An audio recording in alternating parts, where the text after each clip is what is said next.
My name is Noah Carter, and 3 years ago my parents told an entire room of relatives that I was the family disappointment. They didn't whisper it. They didn't say it privately. They said it during my cousin's engagement dinner, while everyone was sitting at the table. My father raised his glass and laughed before saying it. "Not everyone in the family turned out successful," he said.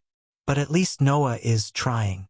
The table chuckled politely, the kind of laugh people give when they aren't sure if something is a joke or an insult. I didn't laugh. I just sat there staring at the tablecloth, because this wasn't new.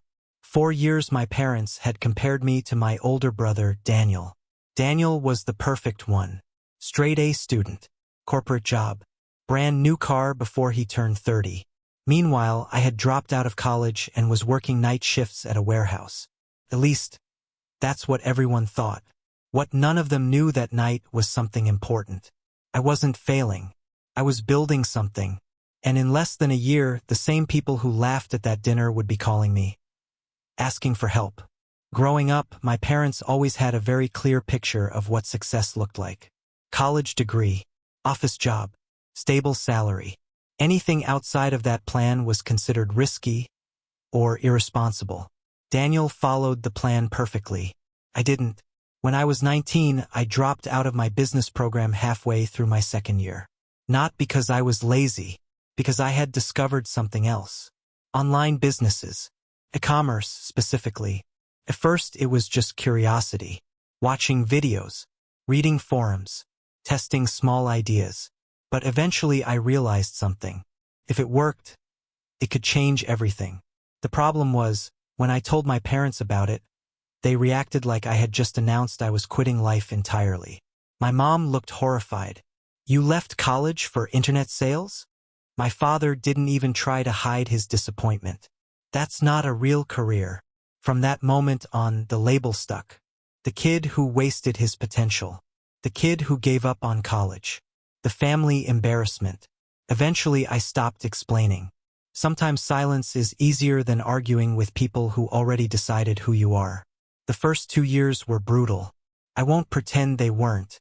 There were months where I barely made enough money to cover rent. My parents would call occasionally.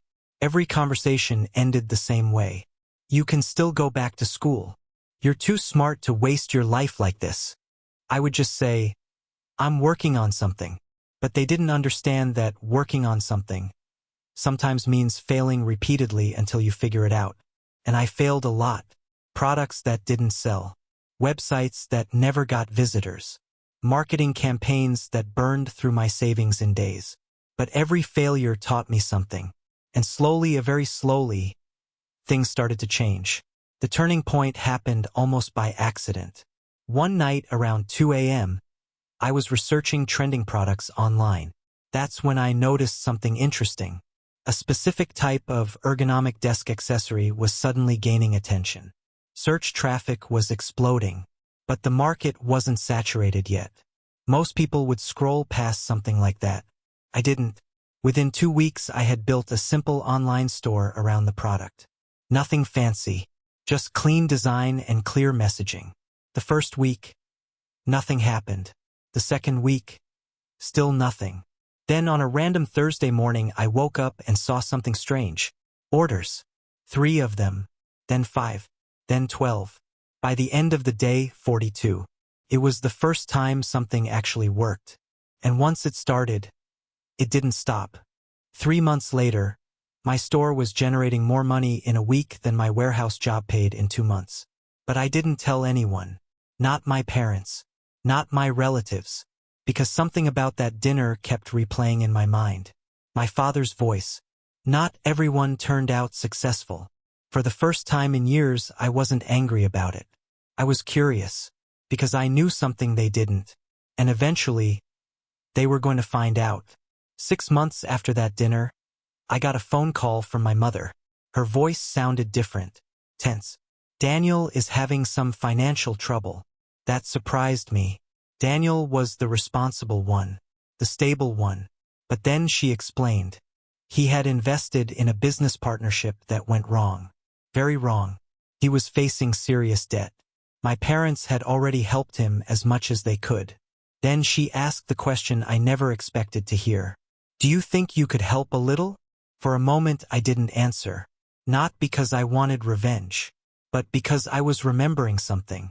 The dinner, the laughter, the embarrassment, and the way everyone looked at me like I was the failure of the family.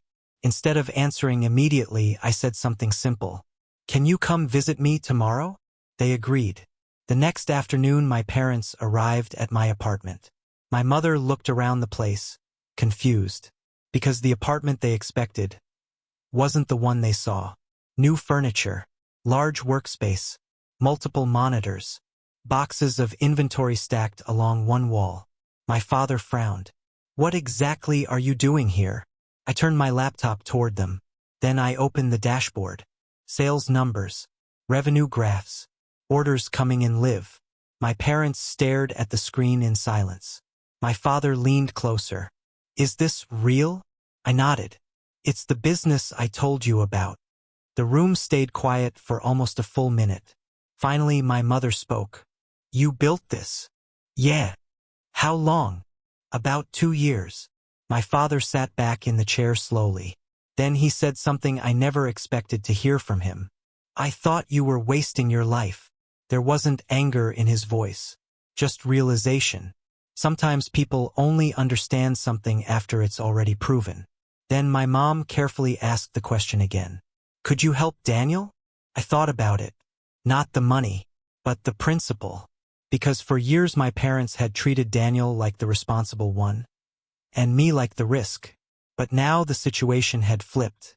Finally I said something simple. I'll help him. Their faces relaxed immediately. But then I added one more sentence. On one condition. My father raised an eyebrow. What condition? I smiled slightly. The next time someone at a family dinner asks what I do, I paused. You tell them the truth. 3 months later there was another family dinner. Same house, same relatives, same long dining table. Except this time the conversation was different. Someone asked my father how Daniel was doing. He answered honestly. Then my aunt turned to him and asked another question. So what is Noah doing these days? The table went quiet. Everyone waited. My father looked at me for a second. Then he said something that surprised everyone. He runs a business. Someone asked, what kind? My father smiled slightly. The kind that paid off Daniel's debt. For the first time in years. The room didn't laugh. That night taught me something important. Success doesn't always look the way people expect. Sometimes the path that looks like failure from the outside is just a longer road to something bigger. And the people who doubt you the most? Sometimes they're just the ones who need the most time to understand.